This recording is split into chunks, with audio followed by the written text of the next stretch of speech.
How's it going, good people? Good night to you. Good morning, good afternoon, good evening, whenever it is for you. Hope everything's going well for you. To the right of me is DJ. He's going to act as our moderator for today. And below me, we have Trey. He was a visitor from last week. Decided he wanted to come back on again, so gave him the chance.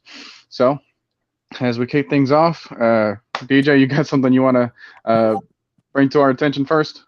All right, so around the news today, we got in the NFL. What do you guys think about the Washington Commanders? Do you guys feel like that name is standing out for them?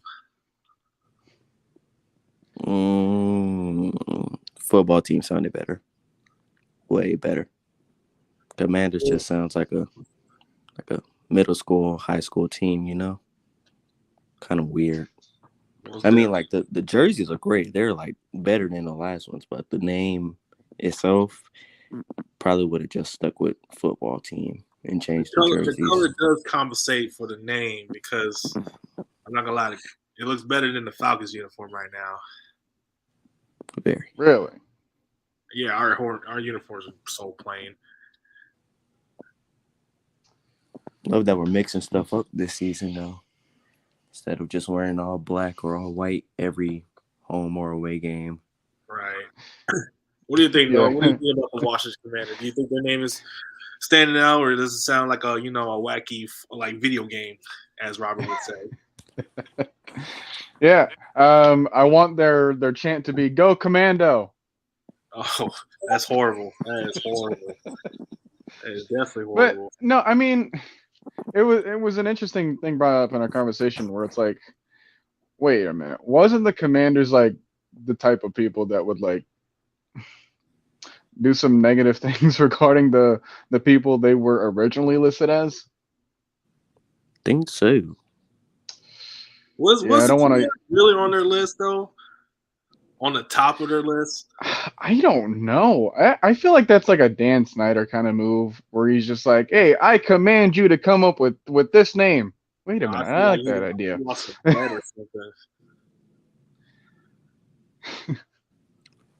So, yeah, it's not a good name at all. It's not. All right, I think we can all agree on that one. But moving on, let's get into the actual conversation that we've been going to be having. What's bringing everyone in? all three people. What's bringing all of us in together?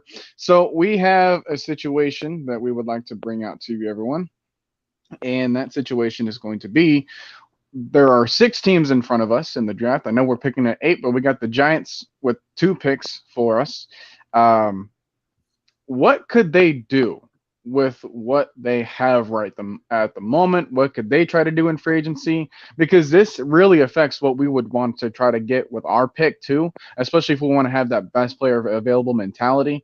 We really got to see about who is going to fall in front of us. With last year, it was a bit easier of a decision because there was only 3 options there was only 3 teams in front of us, and all of them chose quarterback. So kind of made it easy for us in order to decide who we wanted to go with there. This one's not so much. The quarterback position is not that really prevalent. There ain't a whole lot of guys that are like really worthy of like the top 10 value pick, in my opinion. Obviously, that can change as we go later into the draft with all these other, combine scouts and all these other collegiate games that are coming up. But it's going to be an interesting conversation for us to have moving forward. I don't want to talk too much about the Super Bowl because I want to leave that for next week's conversation. And I know that a couple of people want to do the same thing too. So, got to bring up some more interesting things to say about that moving forward. So, as my own example of doing this, because it was my idea, I am going to put myself on the clock. And I'm going to think about what the Jaguars' mindset would be moving forward since they have the number 1 overall pick. And I take a look at that team. I take a look at the direction they can try to go. Obviously, with Trent Baalke, he's not going to make a good decision. So, but I'm not Trent Baalke, all right? Hopefully, I can be better than that. What I want to do is provide help for my quarterback and Trevor Lawrence. And what that would look like for me isn't so much about, it isn't so much about a weapon right now. but it's more about protecting him. It's more about keeping him straight, keeping him up so that he can actually make plays for you because he can't make plays on on his back. All right, Joe Burrow would know that, and although he can make some really good plays despite being hurt, despite being hit, I don't want that for Trevor Lawrence. So my first overall pick, Evan Neal. I like it. Okay. CBS Sports. All right. Well, we'll take a look at this though, because I brought this up for every team just to make sure. Here is the list of the free agents that are for the Jaguars. As you can see at the very top of the list, that is their left tackle and Cam Robinson. As their left guard, they have Andrew Norwell. They have enough cap space to sign Cam Robinson, though. They do. But also, who's on the right tackle? The thing is, though, for them, do they want to pay Cam Robinson that type of top left tackle money? Because he's been good, but I don't know if you can put him up there with like the Trent Williams type money. And they do have a much more glaring need. So I want to see. They'll tell us if they're going to take Evan Neal if they re-sign Cam Robinson. If they don't, the number one pick's pretty much set. If they do, probably be Aiden Hutchinson or somebody. But we'll probably see who they'll take if they sign or don't re-sign Cam Robinson. I thought about pass rush too, but then I remembered, okay, well, they have Josh Allen. They have Clavon Chason, or however you say his name. They've gotten guys at pass rusher for like a couple years in a row. If I'm them, I'm not going to try to take so many more swings at that position when I can try to develop those guys because both of those guys showed flashes, especially Josh Allen. I mean, you can provide some help elsewhere.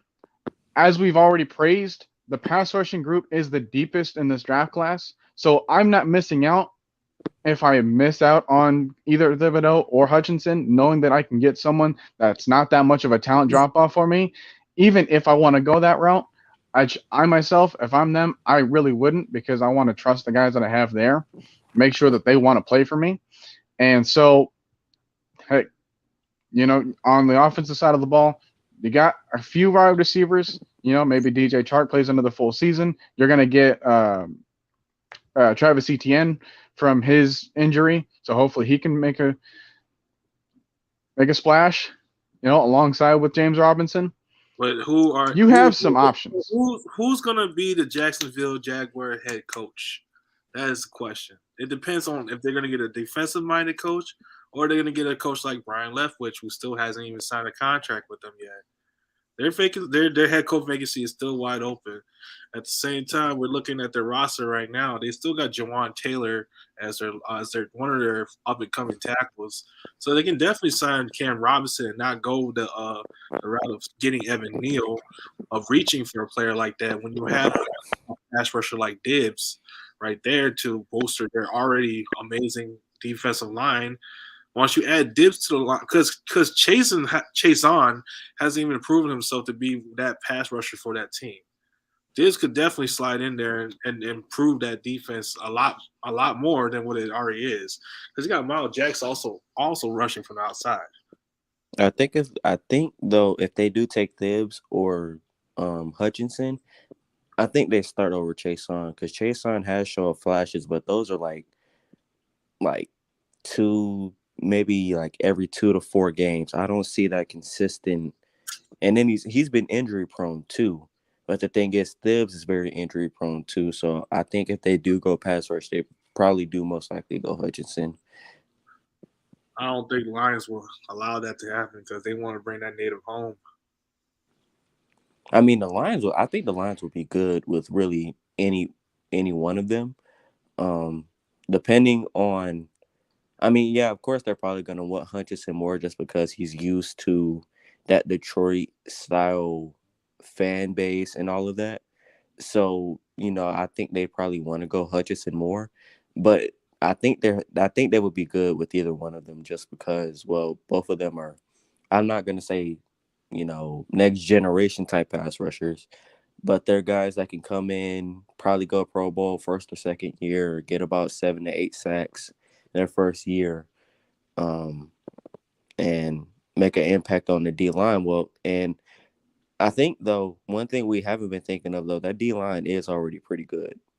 So they probably would want to, maybe they want to trade back, get some more picks, knowing that this is a I would deep. love to trade our first and second round pick for that first round pick. So Yeah, take Kyle. There's going to be a lot more involved to that yeah, decision. Let me tell you.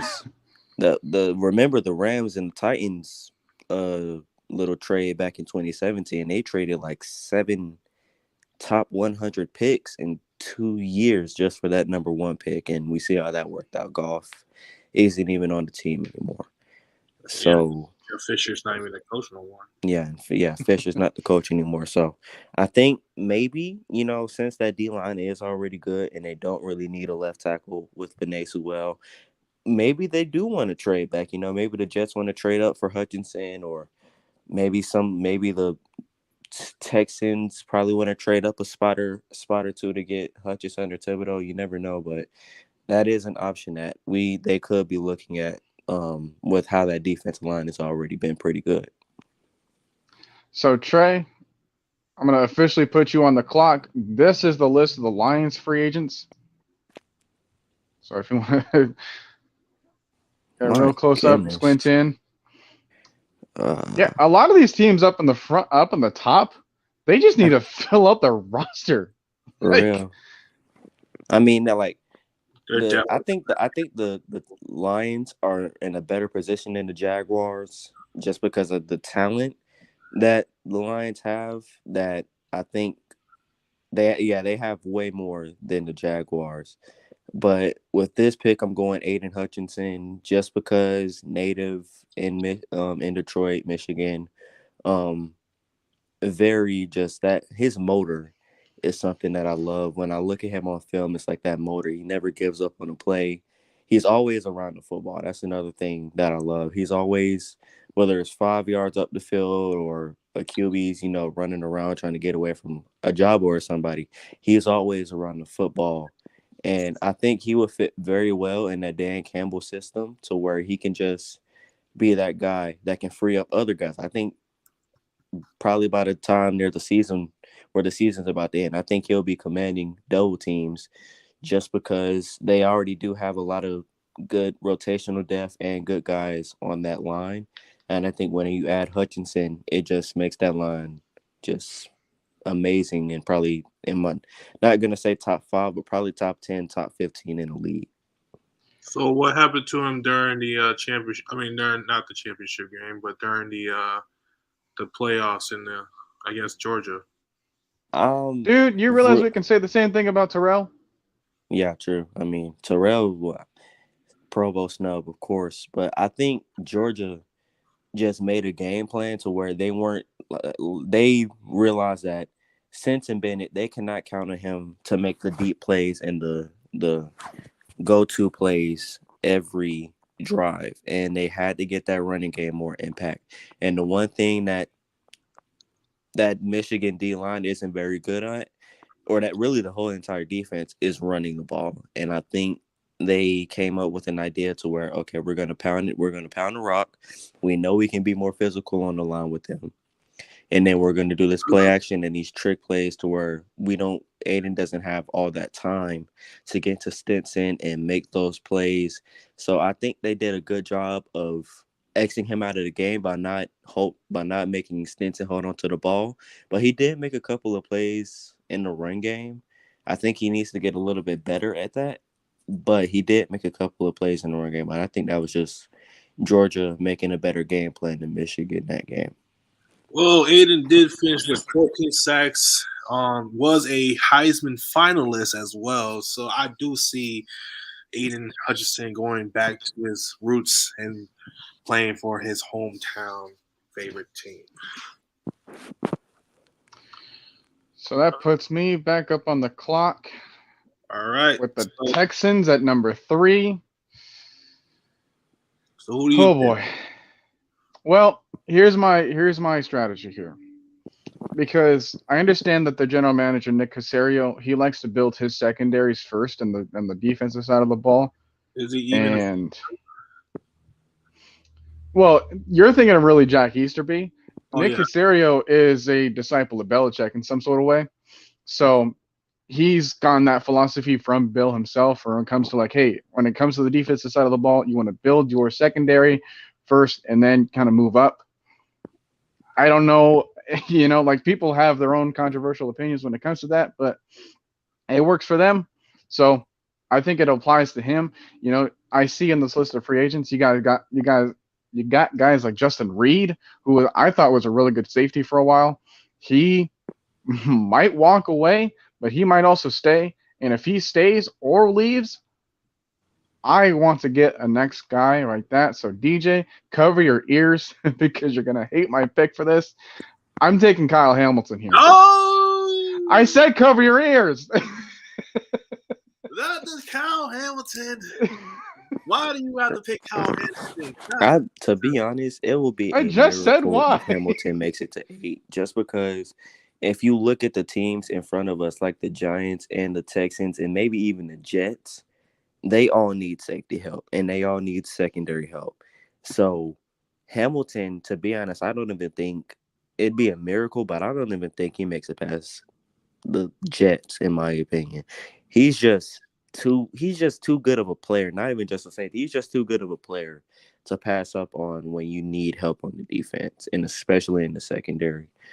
And like I said, if he's there at 8, I don't care if Aiden Hutchinson is there. You take Kyle Hamilton, just because I think this safety class is deep, but this edge rusher class is deep to where you can find a starter in probably like late round 3, maybe even early round 4. And this, like, the safeties in this class are so good that they're probably not even going to make it.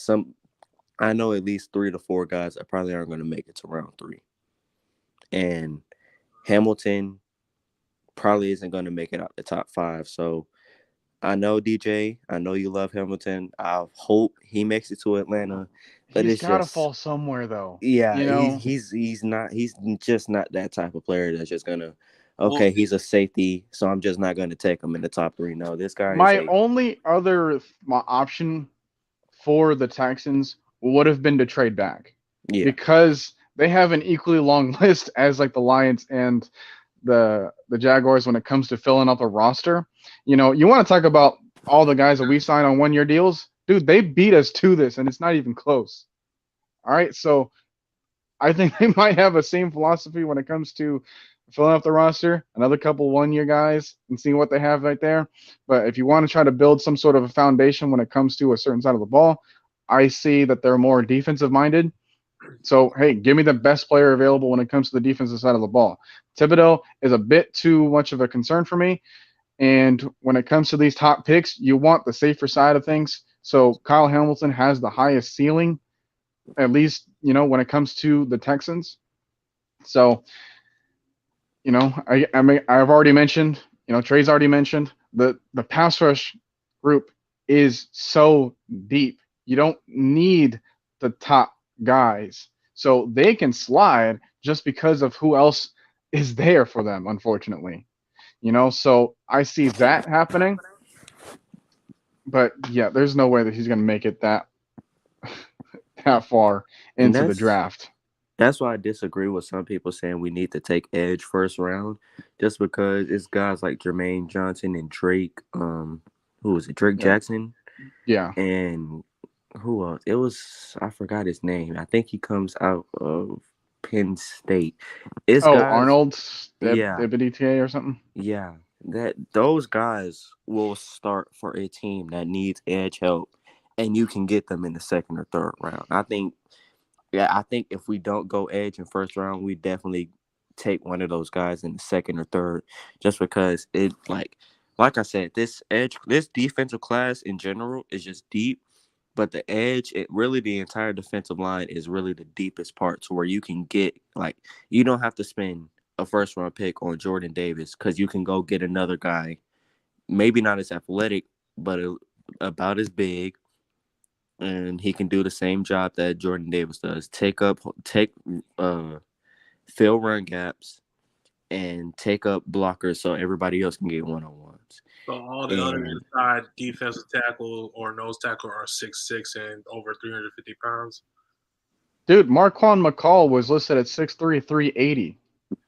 No. He's like a six. I mean, I think he goes in like the We need sixth a guy. round. I think he slimmed down though. No, So still he like- might be 6'3", like 350. But that's still like he handles the Huge. weight. No. If you've seen him in the Shrine Bowl practices, he was actually seen doing the gritty. So he's actually kind of light on his feet for someone that's that big. Another thing that I can say about him is regarding how smart he is. He was actually picking up signs from like the previous guys that he's faced like from years before, and was relaying all the tells, all the play calls that they was going up against him. I really like him, So, and he can slide into like the later rounds, depending on how good of a performance he puts up tomorrow. I want to say, but yeah, he's a 5th round value, but he is a gem. And if you don't believe me, so the heck was Grady Jarrett. All right, so we're looking at what Grady's doing. 2-time Pro Bowler. Didn't have as good of a season as this year, but I think that's just because he didn't have any help whatsoever. It was like every running play, every passing play, it's always a double team. There's no one else that can take up blocks for him or that can command a double team. So I think that's why. And I don't know if you guys watched when he was mic'd up in that Lions game, but he was like, dang, it's like 3 guys blocking me. Y'all can't find no one else to block. And they're like, no, because they don't need they're not worth it. Yeah, they're not worth it. I mean, like, I can take a fullback and go block Dante Fowler. He's soft as a cupcake. I can just go get a 250-pound fullback and get him to block him. And that's like it kind of Stephen Means and Tyler Davison over here are blocking themselves. Blocking themselves, getting tripped up, not missing tackles. And it's just like that right there disappointed me because I'm like, when Aaron Donald, I know he commands double teams, but he gets a one-on-one, a couple one-on-one chances at least 50% of the game. Grady Jarrett, we seen when this guy got one-on-one chances, he's making plays in the run game. When he got that one-on-one chance in the Giants game, he got a sack. Every other play, it's like, okay, yeah, we just out every offensive coordinator. All right, look, double team Grady.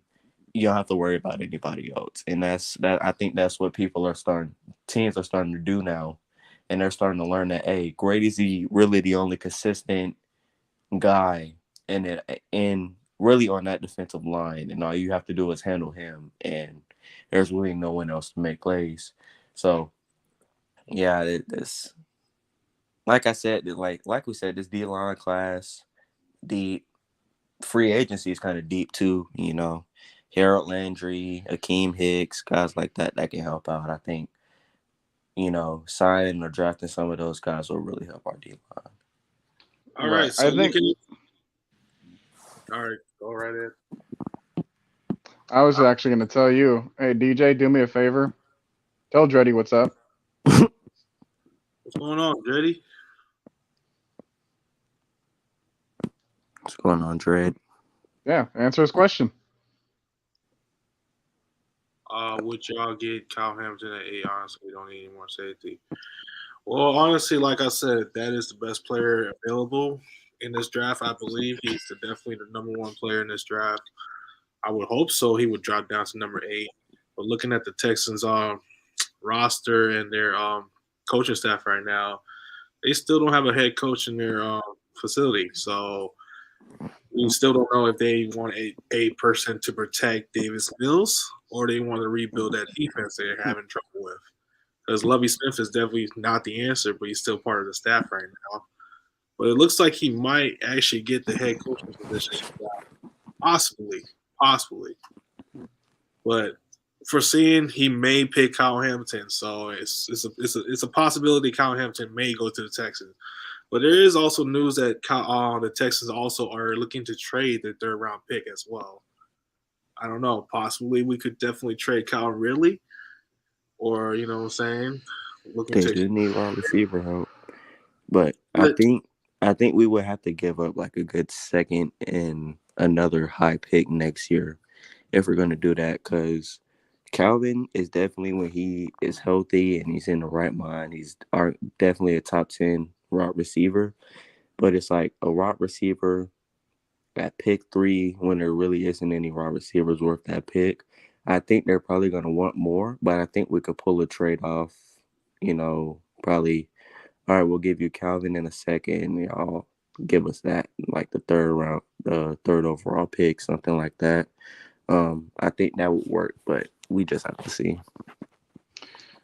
All right, Trey. 4th pick. You're on the clock for the Jets. We actually have someone that's gonna root for them. So hey, make them proud. So I was thinking about this earlier. I was thinking about Akeem Aquanu, the left tackle out of NC State, and I was like, well, they already have the left tackle Mekhi Becton that they selected back in the 2020 draft. Right. And they tried sliding him to right tackle for a couple of games, and he just struggled. And when you put Akeem Aquanu, when they put him at the right side back in 2020, he struggled on that side. And it was just like, okay, we put him back on the left side. People are saying he's a top 10 pick now, maybe sometimes top 5. So I was going to go Akeem Aquanu with this pick. And maybe Thibodeau, but like you said, Thibodeau is just, his motor isn't where I want it to be. He's very injury prone. You already have Carl Lawson that just tore his ACL last year, so that's already one injury prone edge rusher. And then I look at those corners and I say, well, they need secondary help. So I say Derek Stingley here. Another injury-prone corner, but injury-prone corner, but when he's healthy, he's really an NFL pro-level corner playing in college. And of course, when a cornerback injures his leg or feet or anything like that, you're concerned with that. But really, any cornerback can do that. We've seen it with Trufant with all the toe and foot injuries. But I don't think Stingley is like that. I think if he goes to the right medical team that can keep him in shape, keep those ligaments and all of that steady and healthy, I think the Jets would really love that pick right there. Yeah, I mean, 50% of Derek Stingley is still a massive upgrade over who they have right now. So imagine if they get 100% of them.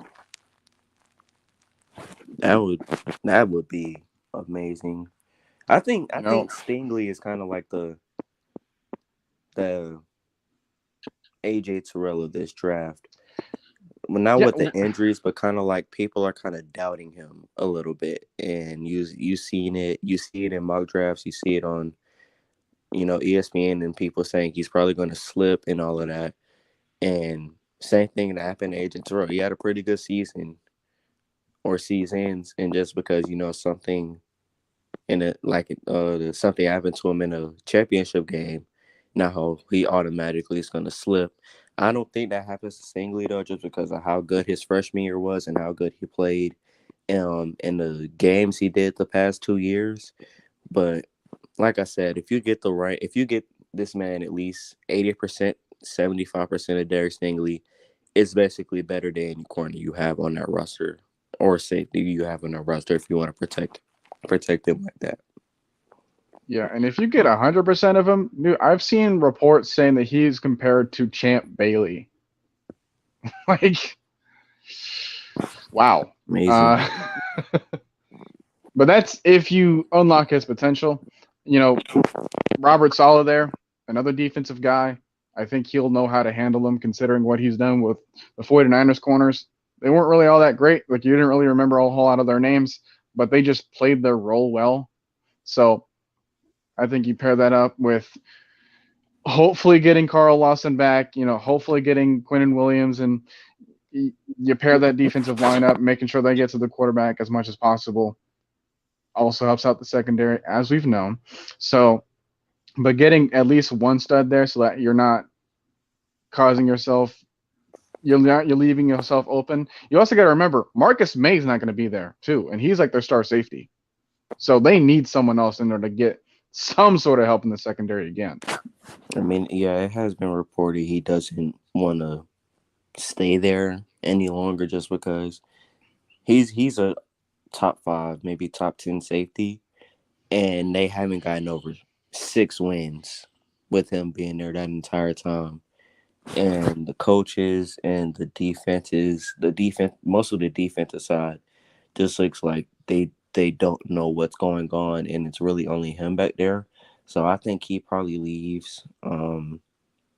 You have a young, I forgot his name, but you have a young corner, number 37. Oh, Bryce Hall? Yeah, Bryce Hall, but he's a slot corner. He's not Right. really that outside corner. I can just lock down guys like Diggs and D Hop and Devontae Adams. He's that speedy slot corner that can do his job, and he's mainly his own corner too. So he's not really the best man guy. And I just think you put Derek Stingley in there, automatic starter. You have one side of the field locked down, and then maybe you get a safety in free agency or later in the draft or something like that. Yeah. All right, then. That puts me at the first part of being the Giants general manager. And oh my God, Dave Gettleman, what did you do to make my job so much harder? Like, I feel like this is the longest list so far. Plus, yeah, I've got How the Saquon might get heck? traded too. You know, you got that going on. They want to stick to Daniel Jones for whatever reason. You know, Kenny Galladay, he was mostly hurt this entire year. And then when he And was now in there's the reports games, he about barely made an impact. exactly. Didn't even have a receiving touchdown. So Worse than it's Julio. there's a Crazy. problem there. Yeah, he scored his only touchdown week 18.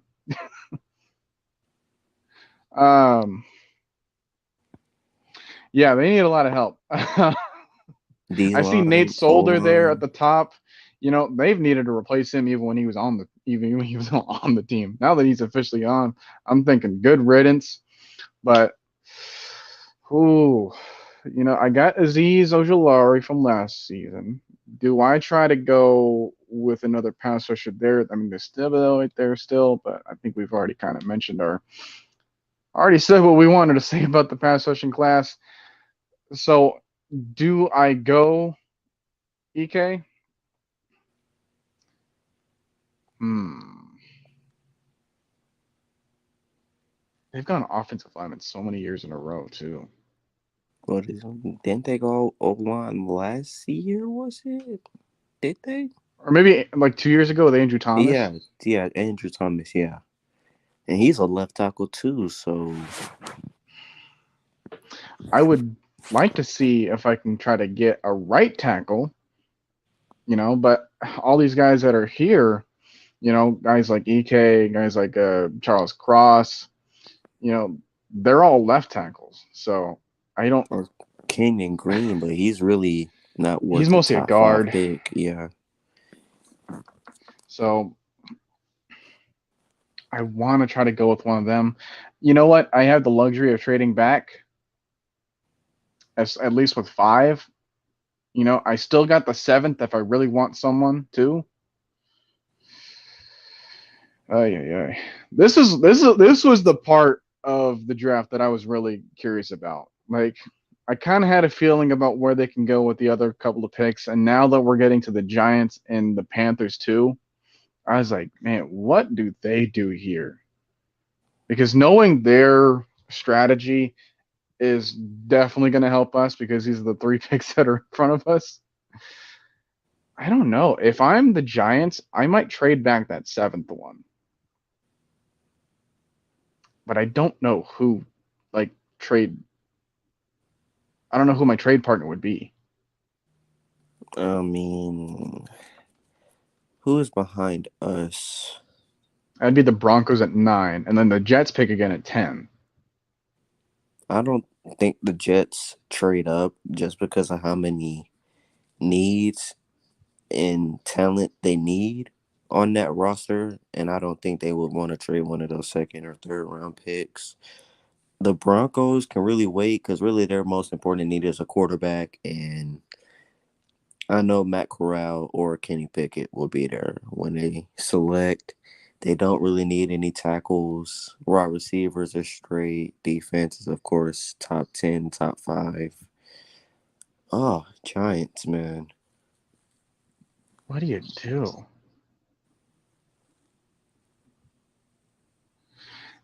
Any suggestions in the chat? I mean, we got at least 30 of y'all. Let's try to combine our brain cells and that'll help this poor team. I mean, could you take Thibodeau right here? I mean, you can pair him up with Aziz. yeah, and you can stick him in the inside too a little bit on some occasions. I think you're kind of forced to take Thibodeau right here, just because really no one's gonna want to trade up when this class is pretty much decked out at each position other than quarterback, and you can wait for quarterbacks in this draft. Yeah, I think it's either Akeem and you put Andrew Thomas at right tackle, or you just pair up Thibodeau and Aziz, and hopefully they wreak havoc on teams. I mean, like I said, they got 5 and 7, so they can kind of choose both here if they really want to.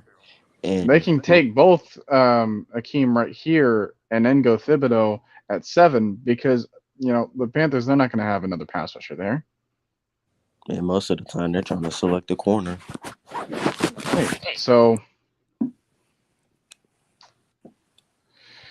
you've already taken Stingley. I don't think Sauce Gardner is going to garner a top 5, top something like that pick right now.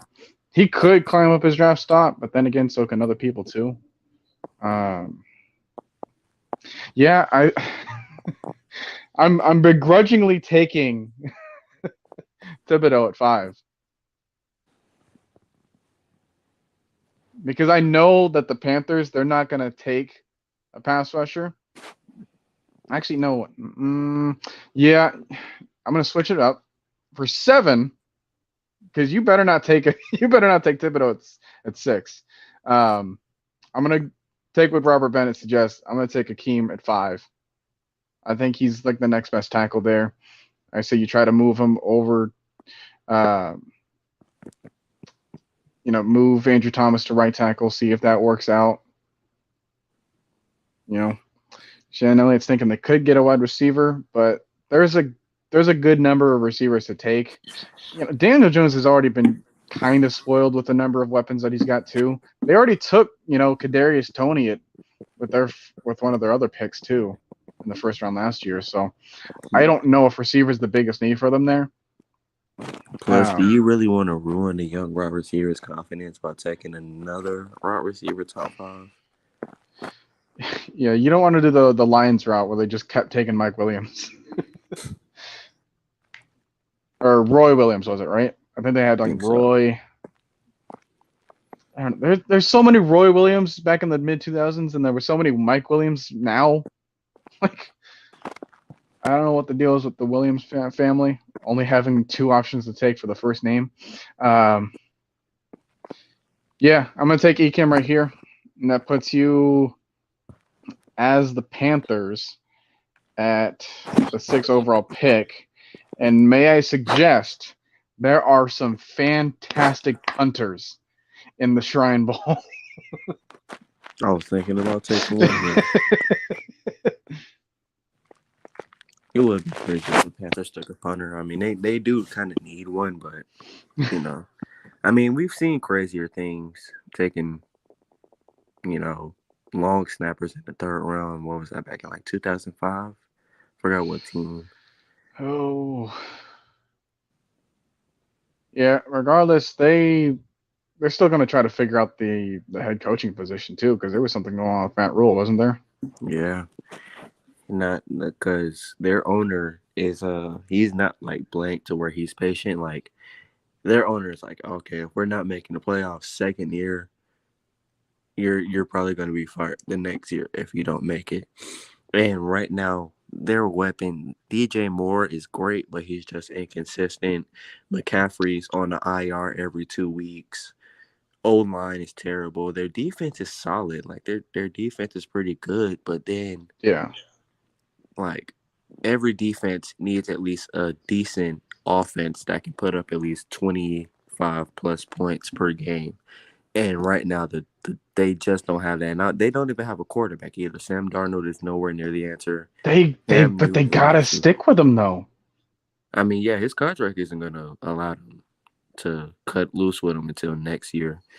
And do you really take a quarterback right here to where you don't have a veteran guy that can teach him how to play? But are you really forced to take him here because you don't need edge? Brian Burns, Derek Brown, you got Hassan Reddick. You don't really need edge. Tackle, but you already took Akeem and Charles Cross. Hassan Reddick is on this list among the free agents that they got. So maybe they're a priority pick right there for them, trying to get him back at least. Yeah. Do they go corner again? Like that'd be what, 3 straight years of taking a corner in the top 2 rounds? Is there another offensive lineman that they can take? Like what Bridget's mentioning? Charles Cross, but do you really? Because they got Taylor Moton. You know, he's not bad. I think they go Kenny Pickett here. Kenny Pickett here. You know, you need. Do they keep Darnold then? Yeah, they keep Darnold, but they're probably gonna let Pickett play like the final 2 or 3 games. And so they're sticking with Darnold. They're just gonna have Pickett as the backup, trying to learn whatever semblance of an offense he can get from Sam Darnold. Whatever knowledge is he has, because he just Darnold has been an abysmal all year. CK22, he says, I saw a few people mocking either a quarterback or Sauce Gardner at 6, which I'm like, man. I think Sauce is worthy of a top 10 pick. But for a different team.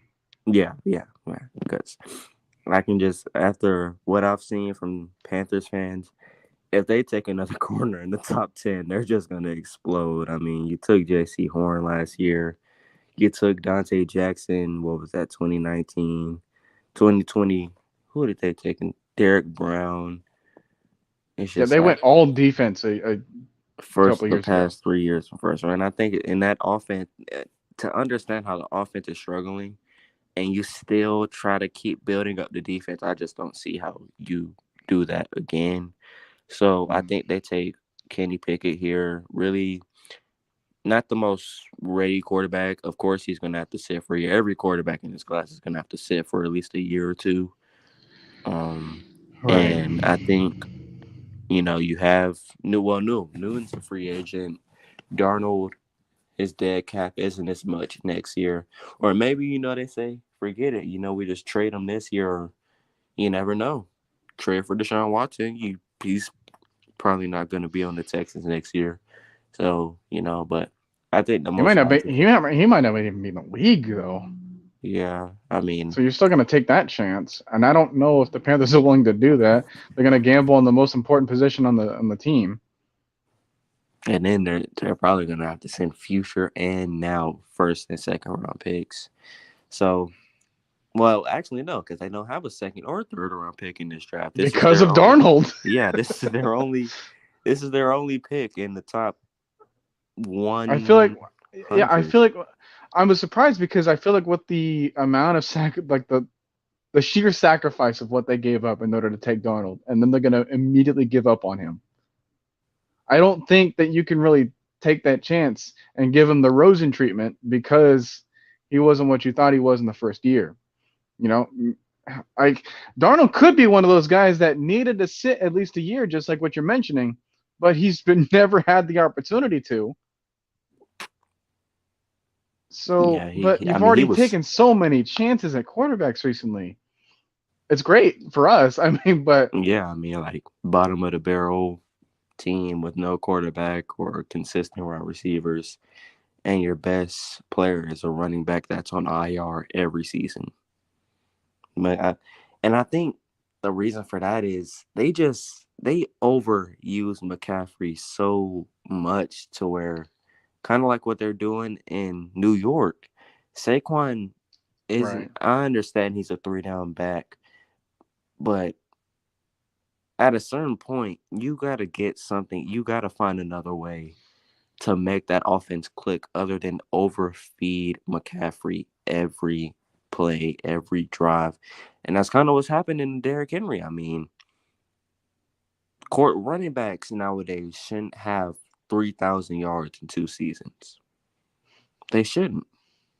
And you notice Derrick Henry, broken foot, because they're just over driving this man. His bodies can't work like that. They can't do that. And we're seeing the decline in Ezekiel Elliott. They were overusing him so much, early when they drafted him, and now he has even eclipsed over 1,100 yards since 2019, 18. McCaffrey on IR every year. Saquon, that O-line. This makes me scared. This makes me scared for Jonathan Taylor now too. Yeah, the Colts might be overusing him as well. Jonathan, I want to Carson Wentz and the Colts. They gotta find another way to make that offense click. I mean, the running game is important. Like we said, the running game is very important. But this is why I think the 49ers running game worked so well, or before they started overworking Debo, is because they didn't just use a driving horse. They said, okay, we're going to give it to him, or then we're going to give it to him, and then to the other guy too. They're not just overrunning one guy every game or every drive. And right. Deebo Samuel's been getting that treatment too. Yeah, you see what happened in the NFC Championship game. He only played like 3 plays in the entire fourth quarter. And yeah, he got the ball once. Once. And that's just because you overworked the man all season. I mean, that was basically your offense right there. From the start of the season to the end of the season, during the playoffs. And your body just isn't going to be able to take that all year, every year. And you can't expect to win a championship game like that, because teams next year are going to have a defense to where they're going to be able to stop Debo, to where he's not going to be running 40, 50-yard touchdowns every game. They're going to find a way to stop him. And Kyle Shanahan is just going to have to find a way to get that offense working. And George Kittle, he tried overfeeding Kittle first 2 years. Kittle his body has been just breaking down lately. Mm-hmm. And I think that's another reason for that is Jimmy G has kind of been force feeding it to him too. I mean, like, but yeah, Jimmy G, he's such a limited quarterback, which is why they ended up getting Trey Lance, because he's a guy that can do a lot more stuff. He can make more throws, especially more downfield ones, because they got like speedsters on their roster at wide receiver. Like they have guys that can stretch the field, lined up at wide, but they can't do it because Jimmy can't make those throws. So they don't even bother trying to implement that in the offense. So now it's just like the play action rollouts, and now it's just all this other kind of behind the back kind of motion kind of stuff, where it's like, yeah, you can develop a really good running game with that. But as you've seen already the past couple of years, it's not sustainable. You can get a running back that can get you that production. I agree with that. But at the same time, you need someone there to make those plays, make the threat, give the defense some sort of threat elsewhere, to really lessen the responsibility for the running back, whoever that may be. So now you're making their job easier, so that way, even if your top guy goes down, you can get someone else in order to match that production. Which is why, heck, when we faced them, Jeff Wilson went off on us. So it's like you can have all these great things that happen with the rest of your offense, but it still revolves around a solid quarterback. So maybe Trey Lance is that for them, but we'll see what that looks like. Shane Elliott is thinking for the Panthers about, hey, why not take Nakobe Dean so they can have a guy like Luke Kuechly that they used to have and make that defense even stronger. Mm. You go Kobe that Dean route at and just 6. strengthen your strength. But then He's the again, guy that like how like that offense is still just just too inconsistent for the talent they have on that team. And I think sometimes I think it's the coaches, sometimes I think it's the quarterback, sometimes I think it's the players. I just think it's all three to where they're not meshing well together. And it's yeah, I just think they're not meshing well together on how offense is supposed to be ran. right. So, what was your final pick then for them? Kenny Pickett. Oh yeah, and then I already kind of mentioned with the Giants again. I'm gonna take Thibodeau, have him there at 7. I mean, that'd be great for the Giants. Yeah, Akeem Aquanu and Thibodeau in the same draft. That would be great. Yeah. But then again, you have to worry about Thibodeau's injuries and his motor. But I think if Brian Daboll can find a good defensive coaching staff, I think you don't have to worry about that. Um, and I think that's the reason Arthur Smith kind of hired Dean Pease is because, well, now I don't have to worry about the defense because I know Dean is going to have that straight. I just have to worry about my part, and I know Dean will have that part of the team good, which I think Dean did a pretty good job with the talent he had. That defense did have some pretty bad games. It did have some pretty bad moments, but they had a lot of flashes that I had never seen from that Quinn defense ever. Yeah, I'm gonna catch CK22 at the speed, and maybe anyone else that wanted to join in.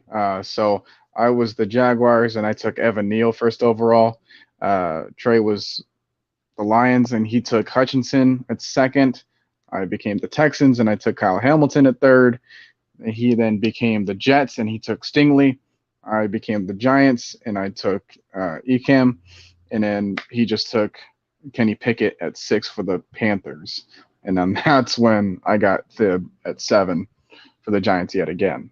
So the Panthers are more of the wild card team for me.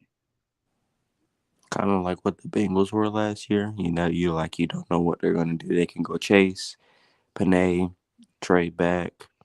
Maybe if Pitts would have failed, they take Pitts. You never know.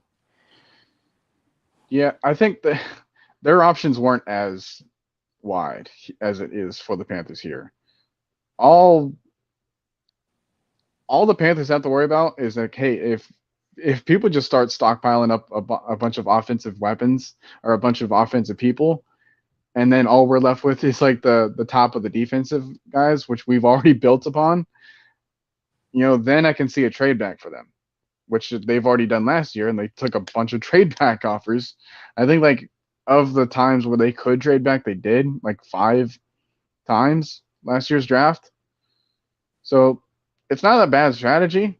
You just got, you got more chances to hit, but all that just to have a very mediocre offense at best, So that's how it went down for us. And, now that leaves us with a couple more options, of the guys that we didn't take. Trey, who do you see? Who do you see there? Not for us to take, but just who do you see there in the upper echelon of the guys? Guys like Karloftis, Ajabo.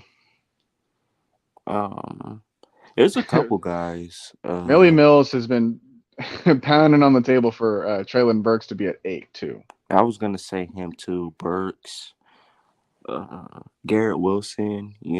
He's a pretty. He's like 6'2", but he's very speedy. And after the catch, that guy's just electric.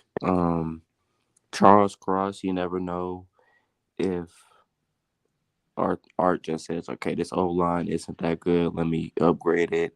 But I think they do that in free agency because they know how deep this draft class is and O linemen. But I do think they address really that center part or left guard or maybe even right tackle. You never know if Caleb McGarry or um who else or is traded or cut. So maybe they want to take Charles Cross, put him at right tackle. Um, But another then, I guy, mean, you got guys like Daniel Faiele yeah, you can get true. later on, that are That right tackles. You can move Jalen Mayfield back to his original position too at right tackle, yeah, and then that try to get a guard and maybe Kenyon Green. I think we I think we really need to move Mayfield back to that right tackle spot to where he doesn't have to be depended on to hold up the middle because we've Right. seen him just get pushed around like a baby because he's strong, but he's just not strong enough to uphold those type of D linemen that are 300 plus or 320 plus. Mayfield's like what 6'2", I think he's like 305. six. I think Mayfield. I think he's like 6'3", 325 actually.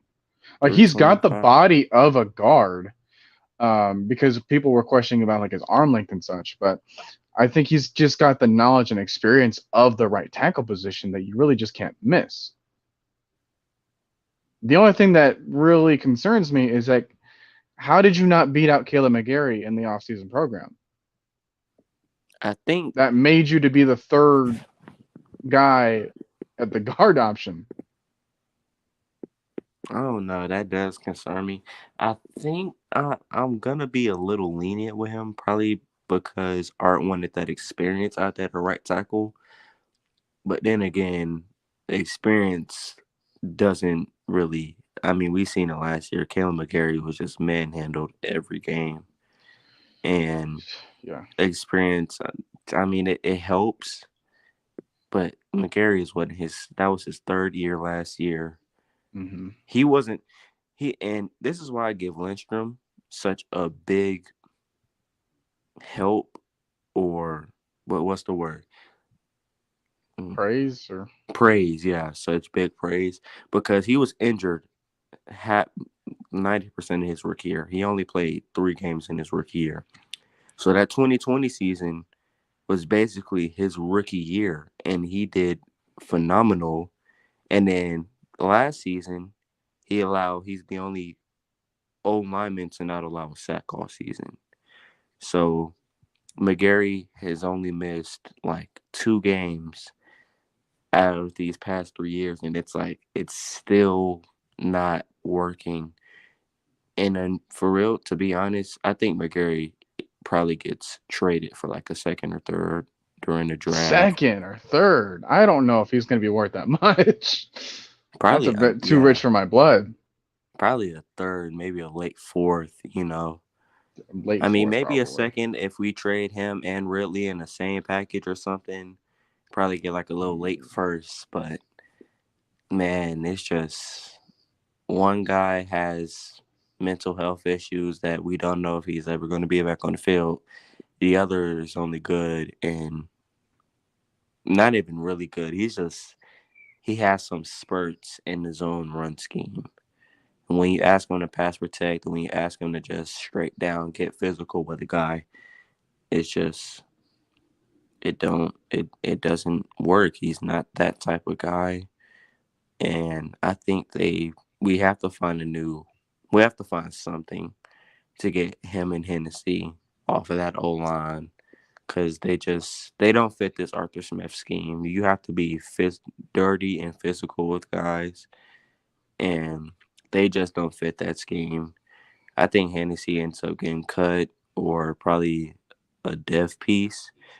Probably try to sign Ben Jones. He did say he wanted to come here um, for Art since he was a head coach last year, but I don't know. Maybe you sign another center, uh, you know, But we got to find something to replace McGarry and Hennessy because it's just not working right there. Yeah. Let's take a look at some of these other philosophies given to us by the chat. CK22 says, personally, unless Thibodeau, Evan Neal, or Hamilton falls to 8, I'm trying my best to trade back for an offensive playmaker, maybe Traylon Burks. Then using the second to build up our defensive line.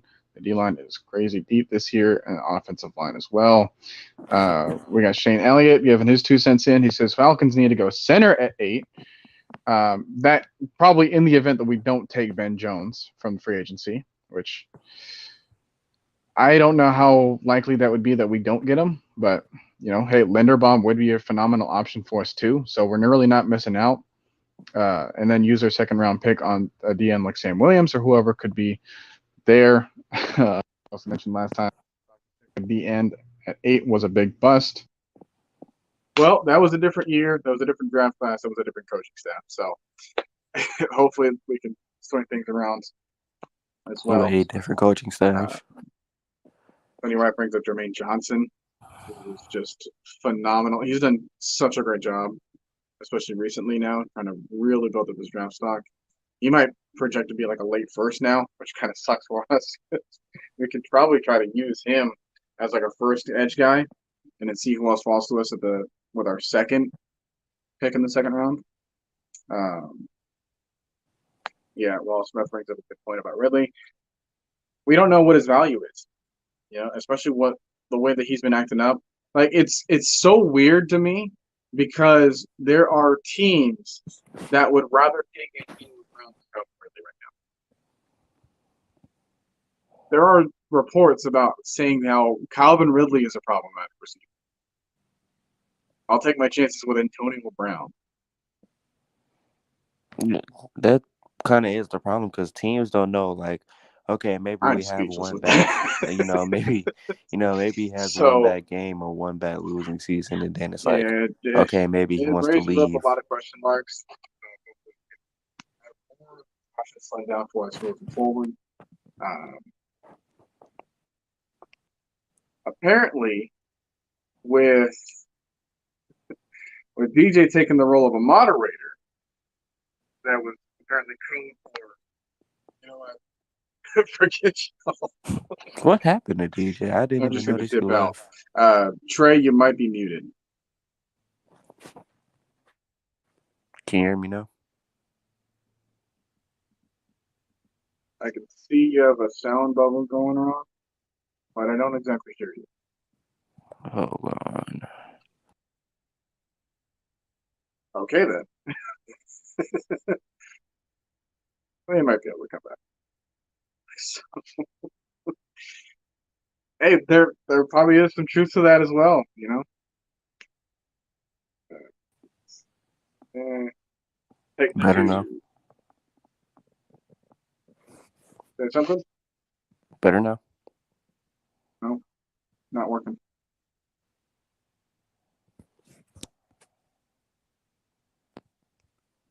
What is going on? Oh. Got the camera function on. I don't have the sound very good. Whew. Technical difficulties, folks, but what are you going to do? I'm going to tell you what I'm going to do right now for the moment. Let's talk about some of these awards that I'd be willing to give out to people. So, what I mean by that is I got a couple of categories. And I'm not going to try for very generic awards. It's like, oh, man, we think they'll be the MVP. No. That's not these types of awards that I want to give out. I'm going to give out some other awards. Knowing me, knowing my thought process, you want to know I'm going to try to outside the box as much as I can. So what I'm going to try to do with this one is I'm going to present you some of the categories that I thought of. I tried asking for DJ and Trey. Still kind of waiting on an answer possibly. Moving along to what I've thought of is you can hear. Why can't I? You can hear me still? Really? That's interesting. I'm the one.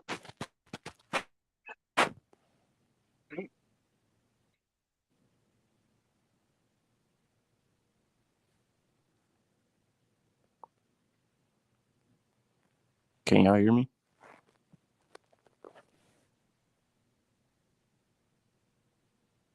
All right. Take 2 for me. Can you hear me now? Who can hear me? Who can hear Trey?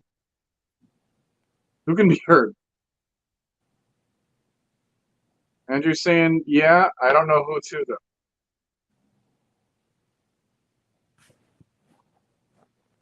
It's weird. This is about to be a very short stream then if we can't hear each other. I can hear you. Can you hear me?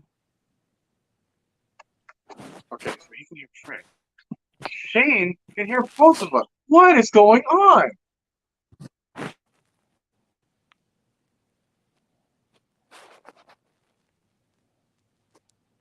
Let me leave and come back. Hold on.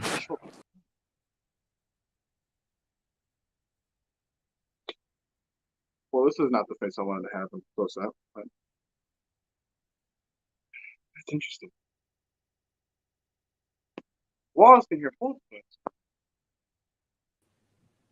All right, can you hear me now? He's cutting it. What is going on? Well, for the 2 people that can hear me, this is wild. I'm not doing anything different.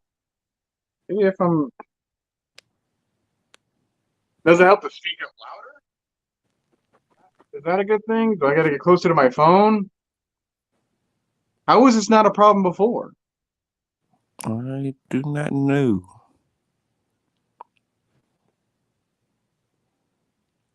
No, can you still not hear me? I can hear you perfectly.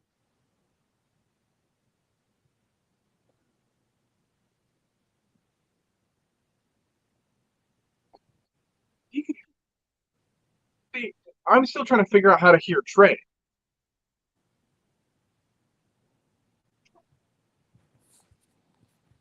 Man, if Guys, DJ tell was him. as any bit of a moderator as he said he was, bro. Hey guys, tell him I can hear him. Okay, so I'm going in and out.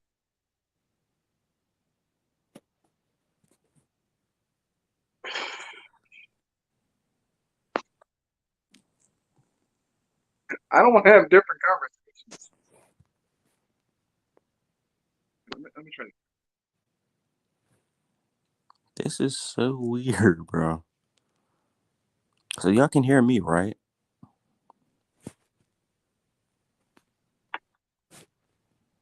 No, Okay. can you hear me? No, still can't hear you, Trey. That is so weird.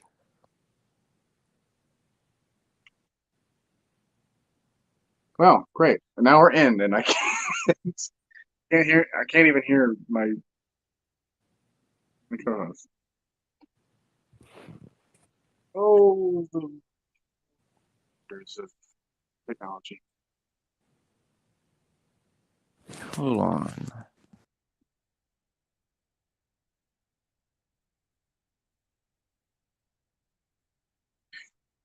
If I try to reboot the entire stream, that yeah, that's gonna take a couple of minutes, and I don't know if that's worth it. He can me?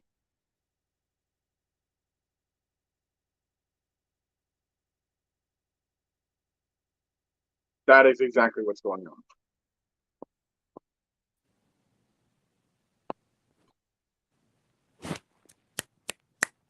Can you hear me now?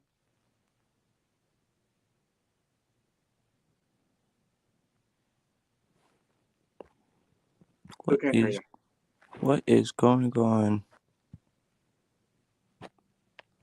Yeah, we may have to do that, CK. Tell him chat, can y'all tell him that I said just to kind of reboot the stream right quick. We might have to make 2.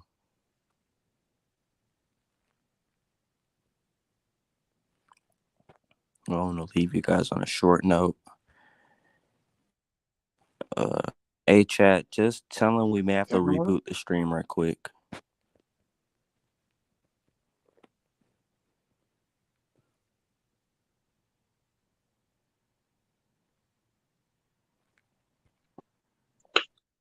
Maybe the chat could have been the translator this entire time. But I don't want to put you all through that much work.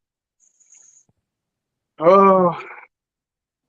All right, so for those that can hear me, I might have to cut this off now. I might do another stream later on, maybe on the weekend. Hopefully try to figure out this situation. I don't know about rebooting the screen. I don't know what that's going to do for me.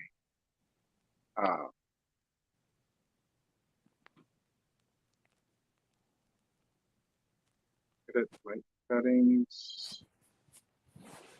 Oh, it's all good.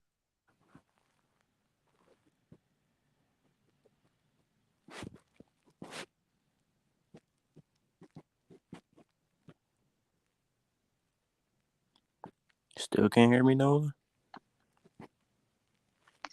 You know what?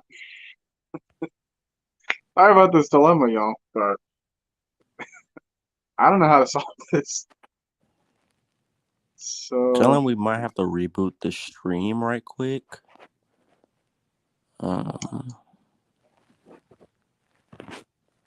you know what? I'm gonna tell Trey that we'll schedule this for hopefully a weekend. Hopefully, let's see, Saturday works.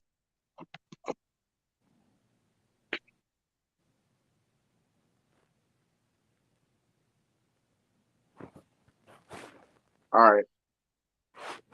Because of the powers that be, I've already done that. He's already done that. I've done it for both of us. So, but hey, appreciate y'all tuning in. Appreciate y'all trying to help us. That's exactly what happened in the beginning of the stream. Anyways, NFL 2021 awards. I had these categories to go with. I'm just going to go one through real quick.